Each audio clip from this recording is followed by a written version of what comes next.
Polarising power and polarisability of ions. इस video में हम पोलराइजिंग पावर के बारे में पढ़ेंगे। क्या क्या आपकी जो एक आयनिक बॉन्ड होता है, जब वो फॉर्म होता है उसकी वजह से जो डिस्टॉर्शन होता है और आयंस क्रिएट होते हैं, डाइपोल्स क्रिएट होते हैं और उसकी वजह से पोलराइजिंग पावर होती है। ठीक है, तो स्टार्ट करते हैं हम। When an ionic bond is formed, cation attract the electrons of an anion and at the same time it repels the nucleus, thus distorting or the polarizing anion. In the same way, negative ion will also polarize the positive ion, but the anion are larger than the cation. This effect is known. This effect is not much significant in cations, as electrons are more firmly bound because of higher effective nuclear charge. तो जब आपका एक ionic bond form होता है तो cation मतलब कि positive charge वो अट्रैक्ट करता है नेगेटिव चार्ज को, दैट इज़ इलेक्ट्रॉन्स। ठीक है, अट्रैक्ट करता है and at the same time वो न्यूक्लियस को, जो कि न्यूट्रल होता है और जो एटम के अंदर सेंट्रल पार्ट है जहाँ पे न्यूक्लियस होता है वो पॉजिटिव चार्ज में होता है। ठीक है, उसके अंदर वो आपके न्यूट्रल न्यूट्रॉन्स होते हैं और पॉजिटिव चार्ज वाले प्रोटॉन्स होते हैं। तो ऑल ओवर जो न्यूक्लियस है वो पॉजिटिव चार्ज का होगा। तो कैटायंस जो हैं वो अट्रैक्ट करेंगे अपने ऑपोजिट चार्ज इलेक्ट्रॉन्स को, at the same time repel करेंगे अपने same charge positive that is nucleus को। इसी तरीके से डिस्टॉर्शन क्रिएट होगा या डिस्टॉर्ट हो जाएंगे वो, मतलब कुछ ऐसा स्ट्रक्चर बन जाएगा धीरे धीरे करके कि आपका ये जो स्फेरिकल स्ट्रक्चर है वो फर्दर जब डिस्टॉर्शन हो जाएगा तो कुछ ऐसा स्ट्रक्चर बना लेंगे वो, मतलब अलग अलग होने लगेंगे। तो यहाँ पर मान लीजिए पॉजिटिव चार्ज आने लगेगा, यहाँ पर नेगेटिव चार्ज आने लगेगा, तो डिस्टॉर्शन हो रहा है। ठीक है, जिसकी वजह से ये अलग अलग डाइपोल बना रहे हैं। ओके, आगे बढ़ते हैं हम। इसी तरीके से कैटायन और एनायन दोनों ही आपस में रिपेल जो अट्रैक्ट करेंगे and at the same time repel भी करेंगे। बट जो एनायन है वो बहुत ज़्यादा लार्जर साइज़ के होते हैं देन द कैटायंस, इसीलिए ये जो इफ़ेक्ट है वो एनायन में ज़्यादा देखने को नहीं मिलता। ओके, नो, इन कैटायन में ज़्यादा देखने को नहीं मिलता, एनायन में ज़्यादा देखने को मिलता है। ठीक है, this affect is not much significant in cations as the electrons जो होते हैं वो फर्मली बाउंड होते हैं। आपका जो एनायन है वो लार्जर साइज होने की वजह से एनायन में ज़्यादा हमें पोलराइजिंग पावर या फिर कह सकते हैं डिस्टॉर्शन देखने को मिलता है। अब आपकी दो सिचुएशंस आती हैं। क्या सिचुएशंस आती हैं? If the degree of polarization is quite small between the two ions, then bond become largely ionic. अगर जो पोलराइजेशन की डिग्री है, मतलब कितना एक्सटेंड हो रहा है पोलराइजेशन में, कितने डाइपोल्स बन रहे हैं, अगर वो कम है, कम पोलराइजेशन है, तो जो बॉन्ड होगा वो आयनिक होगा। ओके, नेक्स्ट आता है कि अगर डिग्री ऑफ पोलराइजेशन बहुत ज़्यादा हाई है तो इलेक्ट्रॉन्स जो हैं वो एनायन को अट्रैक्ट करेंगे। ओके, जो अनायन जो होते हैं नेगेटिव चार्ज वाले वो अपने आप को कैटायन से क्या करते हैं, अट्रैक्ट करते हैं और towards the positive charge, resulting a high electron density between two nuclei and significant degree of covalent character is generated. अब इस केस में क्या होता है, अगर डिग्री ऑफ पोलराइजेशन हाई होती है तो एनायन और कैटायन दोनों जो हैं वो अट्रैक्ट करते हैं, जिसकी वजह से electron density between the two nuclei increases. अब इलेक्ट्रॉन डेंसिटी जो है वो बढ़ जाती है एंड बिकॉज ऑफ दैट जो आपका पर्टिकुलर कंपाउंड होगा वो एक कोवलेंट कैरेक्टर क्रिएट करता है, that is the electron density of the anion is distorted towards the cation. तो अगर डिस्टॉर्शन हाई होगा तो इसका मतलब आपका एक क्या ही ये कंपाउंड जो है वो कोवलेंट कैरेक्टर शो कर रहा है, और अगर डिस्टॉर्शन कम है तो आपका जो कंपाउंड है वो आयनिक कैरेक्टर शो करेगा।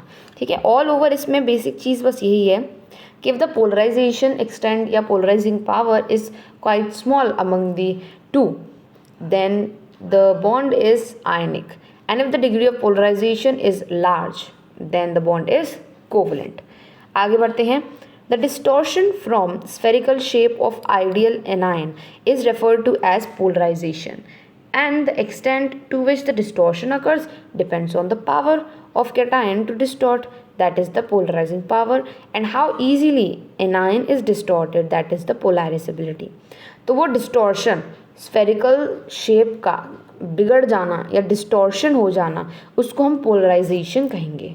ठीक है, ये जो मैंने आपको एक्सप्लेन किया था, जैसे कि ये आपका एक स्फेरिकल शेप, अब ये जो स्फेरिकल शेप है इसमें डिस्टॉर्शन हुआ, कुछ इस तरीके से डिस्टॉर्शन हो रहा है, ठीक है। तो इसकी स्फेरिकल शेप की जो है शेप है वो बिगड़ रही है मतलब कि क्या हो रहा है, डिस्टॉर्शन हो रहा है। तो इसी को आप कहेंगे कि पोलराइजेशन अकर हो रही है, ठीक है। अब पोलराइजेशन अकर हो रही है and the extent to which the distortion occurs, अब कितने एक्सटेंट से डिस्टॉर्शन हो रही है, ज़्यादा तेज़, बहुत स्ट्रांगली डिस्टॉर्शन हो रहा है, ठीक है।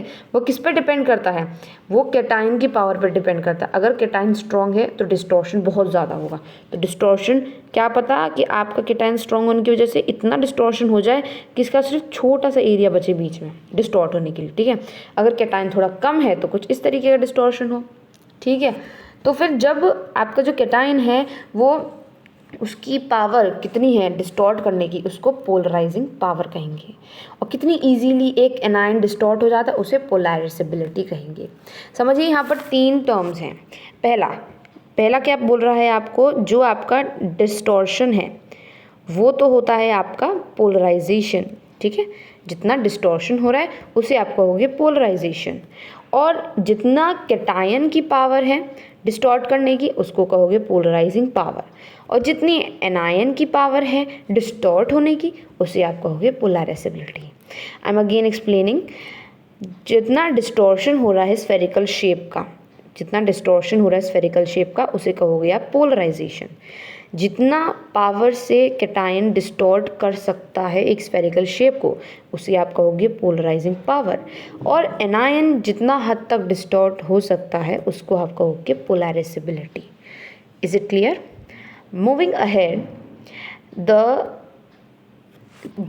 in general the polarizing power of the cation increases, they become smaller and more highly charged. On the other hand, the polarizability of anion is more with a larger charge. Very important point to understand here is, अगर आपका cation small size का है, ज़्यादा charge है, like for an example if we take aluminium and sodium, so the polarizing power cation की ज़्यादा होती है जब उसका साइज छोटा होता है और चार्ज ज़्यादा होता है, ठीक है, and more highly charge.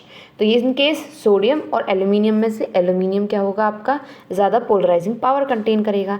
And on the other hand polarisability of anion is more with a larger size. अब यहाँ पर आता है कि किसका साइज़ ज़्यादा है उसका आपका एनायन की पोलराइजेबिलिटी ज़्यादा होगी।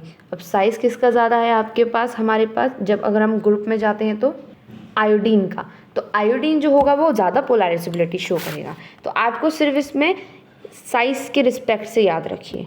तो पोलराइजेबिलिटी कैटायन के केस में कब होगी ज़्यादा, जब उसका साइज़ क्या होगा, आपका साइज़ क्या होगा आपका कम, ओके, जब उसका साइज़ होगा कम। This is a symbol.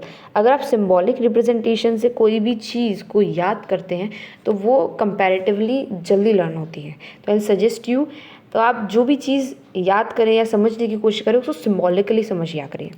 अब यहाँ पर आगे आपका पोलराइजिंग पावर कैटायन की कैसे होगी, जब उसका साइज़ छोटा होगा। अब पोलराइजिंग पावर एनायन की किस में ज़्यादा होगी, जब उसका साइज़ क्या होगा, ज़्यादा होगा। Is it clear? अब हम इस वीडियो को यहीं पे एंड करते हैं। नेक्स्ट वीडियो में हम फजान्स रूल के बारे में पढ़ेंगे।